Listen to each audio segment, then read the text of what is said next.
नमस्कार, आप देख रहे हैं मथुरा हलचल। मैं हूं आपके साथ गोपाल ठाकुर। जैसा कि दर्शकों आप लोग जानते हैं, होली को डांडो गड़ गए है और ब्रज में हमारे वृंदावन मथुरा में होली बहुत ही महत्वपूर्ण है।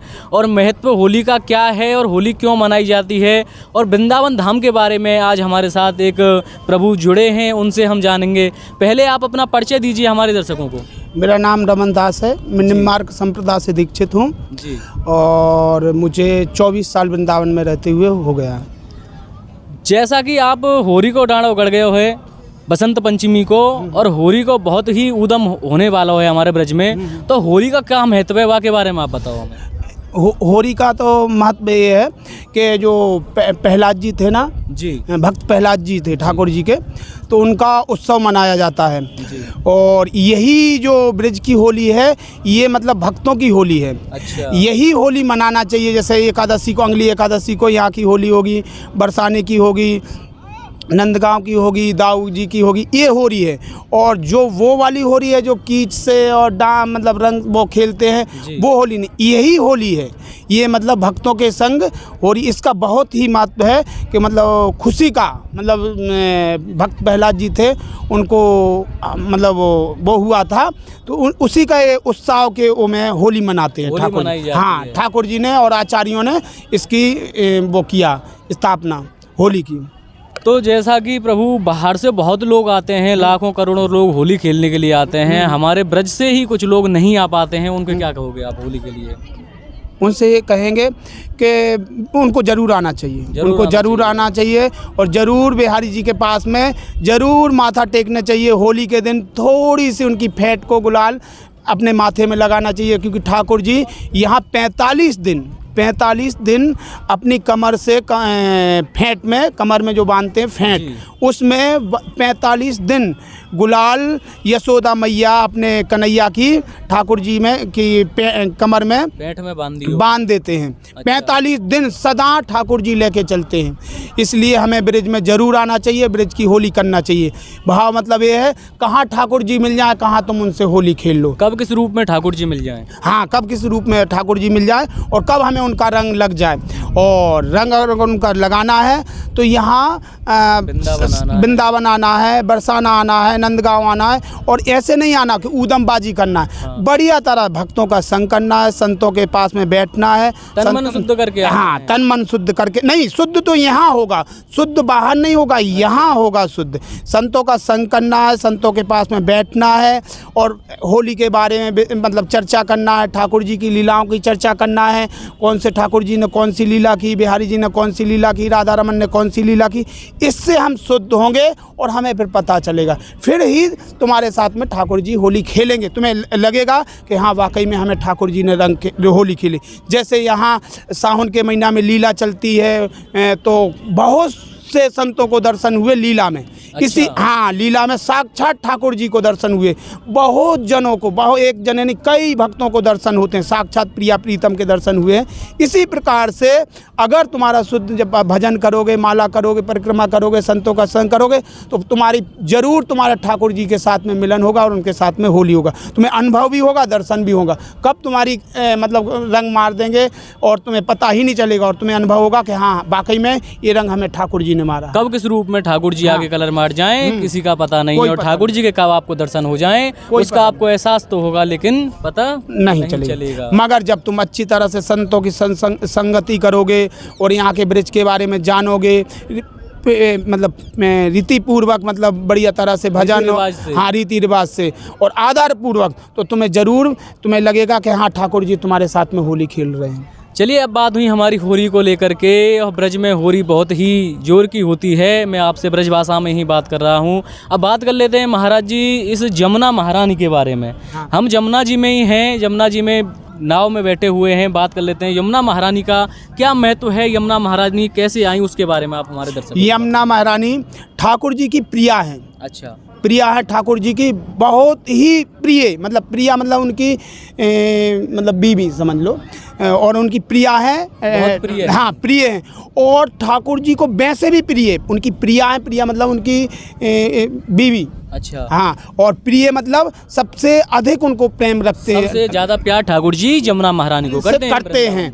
और कई बार ऐसी लीला हुई है कि ठाकुर जी रूठ गए हैं, राधा रानी नहीं मना पाई, तो अच्छा। ठाकुर यमुना महारानी ने मनाया है। अच्छा, इसलिए यमुना महारानी साक्षात, जैसे तुम आज हम तुमसे बात कर रहे हैं, ऐसे ही भक्तों से यमुना महारानी बात करती हैं। ये नहीं कि जल रूप में नहीं है, साक्षात जैसे अंग रूप में हम बैठे, अंग रूप में तुम बैठे, तुम्हें धूप लग रही, छाँव, ऐसे ही यमुना महारानी साक्षात हैं, जल रूप में नहीं, साक्षात मूर्तिमान है। होली से पहले एक एकादशी पड़ती है, उस पे बहुत ज़्यादा लाखों करोड़ों भक्तों की भीड़ रहती है यमुना जी में नहाने के लिए और परिक्रमा करने के लिए। उस एकादशी का क्या नाम है और उसके बारे में बताएं आप। उसको बोलते हैं होली एकादशी। अच्छा, होली एकादशी बोलते हैं, और उसका बहुत महत्व है। वृंदावन में तो खैर एकादशी सारी एकादशी मतलब महत्व भी है। 12 महीने 12 दिन और 24 घंटा कभी भी वृंदावन में आओ, भजन करो, परिक्रमा करो। 12 महीने होली, 12 महीने दिवाली, 12 महीने पूनम। अच्छा, वृंदावन में इतना पावरफुल वृंदावन है कि तुम्हारे लिए चाहे एकादशी को आओ, वैसे भी आओ, परिक्रमा लगाओ, तुम्हें वही फल मिलेगा, मगर लगाओगे संतों की वृत्ति, जैसे संत बताएं उस तरह से लगाओ, अपने मनमुखी नहीं। अच्छा, हमने अभी बात की होली की और यमुना महारानी की। हाँ जी। तो अब बात करते हैं वृंदावन धाम की। हाँ। वृंदावन धाम के बारे में आप बताएं, वृंदावन धाम कैसे बसा, किसने बसाया और वृंदावन की क्या मुख्य लीला है। प्रभु जी, आपने बहुत ही अच्छा प्रश्न किया है, बहुत ही अच्छा। मुझे प्रसन्नता हुई कि आपने ऐसा प्रश्न किया है, क्योंकि आजकल जो लोग आते हैं वृंदावन, बहुत ही लोग आते हैं, परिक्रमा लगाते हैं, ये उनके लिए बहुत ही अच्छा प्रश्न है। वृंदावन सबसे, सारे तीर्थ, सारे धामों से बढ़ के है वृंदावन। चारों धामों से निराला ब्रज धाम। वृंदावन ब्रज सबसे अनमोल है। क्यों? ये भगवान का घर है, भगवान का घर है, स्वयं ठाकुर जी का घर है। तो इसलिए सबसे बढ़िया प्रश्न किया। तो वृंदावन में आना चाहिए। तो देखो, पहले तो वृंदावन लुप्त, हर चीज़ लुप्त होता जाती, जैसे आज शहर में तब्दील हो गया, तो आज साधु बहुत कम दिखाई दे रहे हैं, कीर्तन बहुत कम दिखाई दे रहे हैं, ठाकुर जी की पूजा पाठ बहुत कम सुनाई दे रही होगी। आज 50 साल पहले बहुत जगह जगह कुंजें थी, आज नए मतलब निर्माण हो गए। इसी प्रकार से लुप्त होता। वृंदावन जंगल था, पूरा ब्रज, गोवर्धन, बरसाना, वृंदावन, नंदगांव, ये सब लुप्त थे।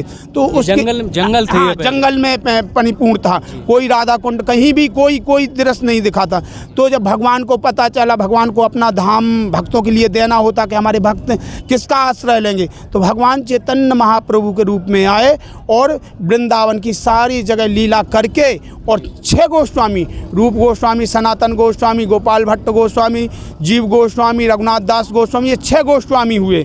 ये गौड़ीय संप्रदाय जो आज लोग चिढ़ते हैं, और जो कोई वृंदावन में आते हैं भी है, साधु भी बन जाते हैं, बहुत नए लड़के साधु बन के रह रहे हैं, भजन कर रहे हैं। सवाल था आपसे, वृंदावन धाम कैसे बना? हाँ, वही तो बता रहा हूँ। तो 6 गोस्वामी जो चैतन्य महाप्रभु ने आज्ञा दी कि आप ये ब्रज को प्रकट करो। अच्छा। चैतन्य महाप्रभु जो आए तो उनने आज्ञा दी, 6 गोस्वामी, रूप, सनातन, गोपाल भट्ट गोस्वामी, रघुनाथ दास, उनने फिर जागृत किया, उनने यहाँ वृंदावन बनाया। उनने जैसे सनातन गोस्वामी ने मदन मोहन जी को प्रकट किया, उनने रूप गोस्वामी ने गोविंद जी को प्रकट किया, मधु पंडित जी ने गोपीनाथ जी को प्रकट किया। ये 3 ठाकुर की संपत्ति है वृंदावन, गोपीनाथ, मदन मोहन, गोविंद जी, ये ठाकुर की 3 संपत्ति। हाँ, 3 पूरी वृंदावन की संपत्ति। आज भी अगर जमीन लेते हो, इस तरफ लोगे तो गोपीनाथ जी का नाम आएगा, उस तरफ वो मंदिर आपको दिखाई दे रहा होगा, वहाँ लोगे तो मदन मोहन जी का नाम आएगा, वहाँ आप संपत्ति लोगे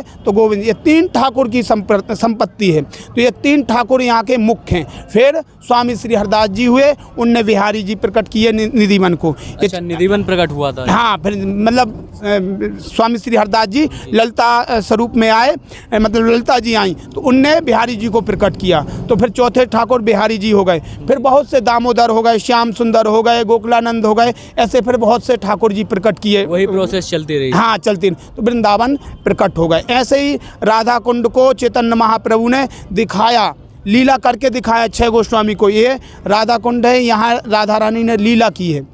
अच्छा, तो इसको बोलते हैं राधा कुंड। गिरी गोवर्धन का उनने परिक्रमा लगाया 6 गोस्वामियों के साथ, सब संतों ने, और चैतन्य महाप्रभु ने दिखाया, लीला का प्रत्यक्ष में दिखाया। तब के यशोदा, नंद बाबा और उनके साथ में सब परिक्रमा लगाते थे, मतलब ठाकुर जी का परिवार नंद बाबा यशोदा बैलगाड़ियों से, तब वृंदावन गोवर्धन का परिक्रमा सब संत लगाते हैं आज। अच्छा, तो आपने ये सब बताया, ब्रज धाम का निर्माण कैसे हुआ, कौन से ठाकुर जी और कैसे उत्पन्न हुए, उनके बारे में भी हमें प्रभु ने बताया। तो मेरा अगला सवाल आपसे रहेगा, मैंने बहुत देखा है नए नए युवा, नई युवतियाँ अपना घर देश छोड़ के वृंदावन आते हैं, ऐसा उन्हें क्या लगता है हमारे ब्रज धाम में जो यहाँ आकर वो अपना घर परिवार त्याग कर और भगवान की भक्ति में लीन हो जाते हैं? हाँ, ये बहुत अच्छा प्रश्न है प्रभु जी। यहाँ ऐसा है, ये वृंदावन प्रेम की भूमि है। सब जैसे तीर्थ है, तपोभूमि हुई, कोई योग भूमि हुई, कोई तपस्या के लिए श्रेष्ठ है, ये प्रेम भूमि है। यहाँ ब्रजवासियों का इतना प्रेम है कि कहीं चले जाओ, तीनों लोकों में चले जाओ, बल्कि हम तो ये कहते हैं बैकुंठ में भी चले जाओ तो ये प्रेम नहीं मिलेगा। जो आज ब्रजवासियों के पास में प्रेम है वो कहीं नहीं मिलेगा। इसीलिए वृंदावन को प्रेम की भूमि कहा जाता है। इसलिए लोग यहाँ आते हैं और यहाँ का प्रेम देखते हैं, उन्हें प्रेम मिलती है। जब ज्यों ब्रिज में प्रवेश करते हैं तो उनको प्रेम, जैसे किसी से बोलना, बैठना, व्यवहार और उनके साथ में चलना फिरना देखते हैं। यहाँ तो बहुत ही अलग लोग हैं, तो उनको ये प्रेम लुभा देता, क्योंकि यहाँ ठाकुर जी नित्य हैं। यहाँ से कभी वृंदावन से छोड़ के, ब्रज छोड़ के मथुरा नहीं गए, कभी मथुरा से द्वारका नहीं गए। तो इसलिए यहाँ ठाकुर जी जैसे पहले थे आज भी हैं। इसीलिए जो इधर आता है वो यहीं का हो जाता है। मैं आपसे एक चीज़ और पूछना चाहूँगा, आप 24 साल से ब्रज में रह रहे हो, आपने हजारों युवाओं को घुमाया होगा, देखा होगा, उनके मन में ऐसा कौन सी मुख्य बात रहती है जो वो यहाँ आकर अपना घर परिवार त्याग कर रहने लगते हैं, अपनी पढ़ाई छोड़ देते हैं? हाँ, तो यही मैं कह रहा हूँ कि यहाँ की इतनी ऊर्जा है। यहाँ एक ऊर्जा होती है, जैसे मान लो आज कोई सेंट बन रहा किसी फैक्ट्री में, तुम वहाँ जाओगे तो एक खुशबू आएगी, तो ऐसा ही यहाँ ऊर्जा बहती है, निकलती है। यहाँ से ब्रिज से ऊर्जा निकलती है, तो वो जो ब्रिज में प्रवेश करता है उसके अंदर ऊर्जा घुस जाती है, तो वो सोचता है बस यही है सब कुछ, यही उसको सुख मिलने लगता है, आनंद मिलने लगता है। आनंद की खोज में दुनिया घूम ही रहा है, जब आनंद मिलता है तो वो यहाँ रह जाता है। उनको लगता है कि ब्रज ही करता, ब्रज ही धरता, ब्रज में ही सब कुछ होता है। और ब्रिज से सुंदर है ही नहीं कहीं, वैसे भी नहीं कहीं। जब कहीं भी चले जाओ, किसी ब्रिजवासी, जो ब्रिजवासियों के प्रेम ही किया ठाकुर जी ने, नाचे खेले कूदे, गैया चराई, ऐसा सुख कहीं है ही नहीं। जैसे आज मतलब बैकुंठ जाओगे वहाँ मर्यादा है, साकेत धाम जाओगे वहाँ भी कुछ और है, मगर ब्रिज में कोई मतभेद नहीं। ग्वाल ठाकुर जी नीचे बैठे हैं, और ठाकुर जी के ऊपर ग्वाल बाल बैठे, और ग्वाल बालों के ऊपर ठाकुर जी बैठे। ये प्रेम की भूमि, प्रेम की भूमि है, इसीलिए ठाकुर जी ने प्रेम करके बताया है। अच्छा, मैं आपसे एक चीज़ और पूछूंगा, लोग वाग बताते हैं कि ब्रज में ऐसे ऐसे संत हैं जिनको कभी कभी ही देखा जाता है, और ऐसे ऐसे संत हैं कि वो भागते भागते परिक्रमा करते रहते हैं लेकिन दिखाई नहीं देते, कभी कभी दिखाई देते हैं, उनके दर्शन दुर्लभ होते हैं। क्या वाकई में ये बात सत्य है? ये बिल्कुल सत्य है। ये गोवर्धन में ऐसे बहुत संतों को दर्शन हुए, उनकी कंदराओं में संत निकले, उनको दर्शन दिए कि बेटा तू परिक्रमा लगा रहा है क्या। बहुत से ऐसे आज भी दर्शन होते, वृंदावन में भी दर्शन होते हैं, गोवर्धन में भी ऐसे संत हैं कि जो आज कंदराओं में रहते हैं, कंदराओं में से निकल के दिव्य रूप में उनको दर्शन होते हैं। जो रोज प्रतिदिन भजन करते हैं, परिक्रमा लगाते हैं, उनको दर्शन होते हैं। सबको दर्शन नहीं होते कि सबका, जो कोई बहुत से लोग बोल देते थे, झूठ बात है कि हमें राधा रानी की घुंघरू सुनाई दे रही है, हमें ये सुनाई दे रहा नहीं। भजन बिना कुछ नहीं, भजन करना पड़ेगा, ईमानदारी से रहना पड़ेगा, तभी भगवान के दर्शन होते हैं, और ज़रूर होते हैं। तो ऐसे लोगों को दर्शन नहीं होते, मुंह में राम बगल में छुरी। हाँ, उसके लिए मुंह में राम होना रहे तो बगल में भी राम ही होगा। झूठ झपाट से नहीं, जो प्रतिदिन वृंदावन का नियम पूर्वक परिक्रमा कर रहा है, युगल मंत्र कर रहा है, महामंत्र कर रहा है, उनको दर्शन होते। जो परंपरा गुरुओं से दीक्षित है, परंपरा संप्रदायों को जानता है, 4 संप्रदायों को जानता है, 4 संप्रदायों के संतों की सेवा करता है, नित्य भागवतम पाठ करता है, नित्य वृंदावन का परिक्रमा करता है, नित्य ठाकुर जी के दर्शन करता है, नित्य क्या बोलते हैं संत सेवा करता, उनको दर्शन होते हैं। ये हर किसी को दर्शन नहीं होते हैं। ये कोई वो नहीं है जो बहुत से हमने देखा, यूट्यूब में देखा, वीडियो में देखा, ये झूठ फैलाते हैं भगवान के बारे में। भगवान स्वयं कहते हैं गीता में कि हमारी लीला का उतना ही वर्णन करो जितनी हमने लीला कही है, जितनी हमने लीला की है, ना एक शब्द ज़्यादा ना एक शब्द कम, क्योंकि इससे हमारा अनाचार फैलता है और हमें बहुत बड़ा अपराध लगता है। जिसको दर्शन होते हैं जो इस रीति से चलता, संत सेवा, संतों की सेवा, संतों के दर्शन, रोज नित्य पाठ, ठाकुर जी की सेवा, ठाकुर जी के दर्शन, रोज 1 लाख 1.5 लाख जाप और 4 संप्रदायों में रखे, अच्छे गुरु का संग, तब संतों के दर्शन होते हैं, ठाकुर जी के दर्शन होते हैं। जो हर कोई बोले कि हमें राधा रानी की घुंघरू सुनाई दे रही है, हमें बिहारी जी आए, हमें बिहारी जी, ये सब झूठी बातें हैं। एक चीज़ और पूछूंगा, यहाँ ये भी बताते हैं कि यहाँ हजारों साल पुराने संत हैं। हाँ, ऐसे हैं, मगर वो हमें तुम्हें अभी दिखा, हमें 24 साल हो गए, ऐसे हैं वृंदावन में एक से एक महापुरुष हैं, और पहले थे और आगे भी रहेंगे यहाँ ब्रज में, क्योंकि वो उन्हीं को मिलेंगे जो हमने बताया ना कि जो शुद्ध होगा। जो बताया उनको ऐसे संत मिलेंगे। हाँ। और ऐसे संतों के दर्शन दर्शकों बहुत ही कठिन है करना, जो पूरी भक्ति भाव से करते हैं, प्रेम से करते हैं, पूरे नियम कायदाओं से पालन करते हैं, वृंदावन में भक्ति का पालन करते हैं। तो उन लोगों को ही बड़ी कठिनाइयों से ऐसे संतों के और भगवान के स्वयं दर्शन होते हैं। भगवान की तो दर्शकों नीला ही निराली है। आज हमको इनके दर्शन हुए, क्या पता आज हम ब्रज में आए, आप लोग भी ब्रज में होली खेलने के लिए आओ, क्या पता भगवान किस रूप में आपको गुलाल लगा के चले जाएं।